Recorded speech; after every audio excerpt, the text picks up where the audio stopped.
हिमाचल कांग्रेस अध्यक्ष प्रतिभा सिंह जी हमारे साथ हैं। मैम, लोकसभा चुनाव ये एक तरह से कह सकते हैं कि सर पे हैं। लोकसभा चुनाव में ज़्यादा समय नहीं बचा है। अगर हम सिर्फ बात करें हिमाचल की, तो हिमाचल में कांग्रेस की क्या तैयारी है, क्योंकि अध्यक्ष हैं आप हिमाचल की? देखिए, मैं तो ये बात बहुत पहले से कह रही हूँ। मैंने बार बार ये बात दोहराई भी है, चाहे वो CWC मीटिंग में, चाहे मैं जब भी अपने पार्टी लीडर्स को यहाँ मिली, उनसे भी मैंने ये आग्रह किया कि बहुत कम समय रह गया है और हमारे पास इतना टाइम नहीं है कि हम हर क्षेत्र को इंटेंसिवली विजिट कर पाए। तो ये मेरा आग्रह था कि आप जल्दी डिसाइड कर देते कि किसको आप तय करते हैं, कौन हमारा कैंडिडेट होगा। उसके लिए हमने वोट मांगने भी जाना है, तो इसलिए मेरा बार बार ये आग्रह था। पर किसी कारणवश मुझे नहीं पता कि क्यों इसमें इतनी डिले हुई और अभी तक ये निर्णय नहीं हो पाया कि कौन टिकट किसको मिलेगा।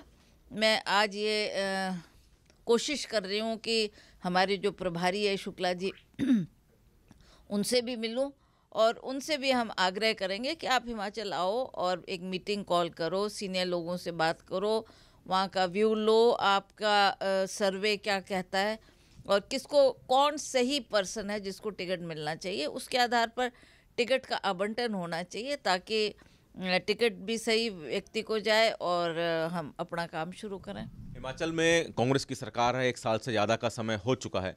क्या इसका कुछ बेनिफिट आपको लोकसभा चुनाव में मिलेगा?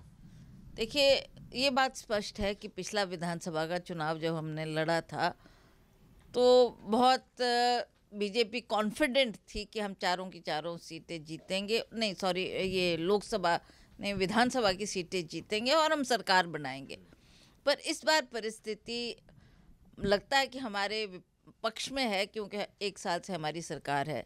सरकार ने बहुत महत्वपूर्ण कार्य भी किए हैं और जैसा आप जानते हैं कि ये त्रासदी आई और त्रासदी के वक्त में भी सरकार ने बहुत बेहतरीन काम किया। हर व्यक्ति तक पहुंच की, हर व्यक्ति तक उसका बेनिफिट उनको दिया। जिसके मकान चले गए उसको मकान बना के दिए, जिसको पैसे की कमी हुई उसको पैसा भी दिलाया गया, भूमिहीनों को भूमि भी दी गई। तो ऐसे कुछ कुछ कार्य है जो उस वक्त बहुत महत्वपूर्ण थे। उसमें सरकार ने निर्णय लेकर और बागडोर को अपनी हाथ में रखते हुए एक कार्य किया है। तो सारे ही लोग अब इस बात से काफ़ी खुश है कि हमारी सरकार ने मदद की। मैम, एक सवाल गठबंधन को लेकर, क्योंकि विपक्षी दलों का गठबंधन इंडिया है और कई राज्यों में कांग्रेस सीट शेयर की तैयारी कर रही है दूसरी पार्टियों से।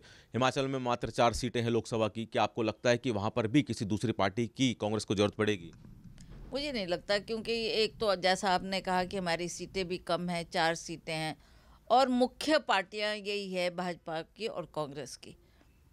तो इसलिए मुझे वहाँ लगता है कि कोई गठबंधन की आवश्यकता नहीं है और किसी की मदद की या मदद लेने की हमको कोई जरूरत। हाँ, मेरे को ऐसा लगता है कि हम लोगों ने आज से नहीं, जब से आज़ादी के बाद से कार्य किया है लोगों के बेनिफिट के लिए। कहाँ हिमाचल प्रदेश था एक वक्त में, एक ज़माने में, और आज उनको किस ऊंचाइयों तक पहुंचाता है। तो हर वर्ग इस बात को समझता है कि बहुत लंबे अरसे तक कांग्रेस की सरकारें रही और कांग्रेस की सरकार ने काम किया है जो अब धरातल पर दिखता है। चूँकि आप एक सांसद भी हैं और बजट सेशन शुरू होने वाला है, बजट को लेकर और ख़ास तौर पे इस बजट से हिमाचल को कुछ मिले, ऐसी कोई उम्मीद आपको?